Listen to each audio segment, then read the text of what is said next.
আগের মতো আর রং খেলার জোর নেই।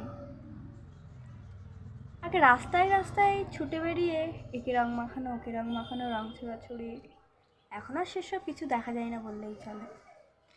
সকাল থেকে বসে আছে, কিছুই দেখতে পেলাম না। কয়েকটা বাচ্চা ছেলে এদিক ওদিক দৌড়াদৌড়ি করছে এই অবধি। আগে বাড়িতে বসে থাকলে এসে মাখিয়ে দিয়ে যেত, আর এখন রাস্তায় ঘুরে বেড়াচ্ছি তাই কেউ মাখাচ্ছে না। আগের মতো আর কিছু নেই। আমরা যে আনন্দগুলো করেছি, মজাগুলো পেয়েছি, এখনকার ছেলে মেয়ে সেই সব পাচ্ছে না বললেই চলে। যখন দেখি আর কেউ রং টং মাখাতে আসছে না, কি করব, একটু আবিরের প্যাকেট থেকে আবির বের করে নিজের দুই গালে একটু লাগালাম। আমার ভীষণ ভালো লাগে রং খেলতে, তবে মার বকায় সেটুকুও মুছে ফেললাম। বলছে নিজে নিজে কে রং লাগায়। মাকে কি করে বোঝাবো, এই যে আবেগের জিনিস।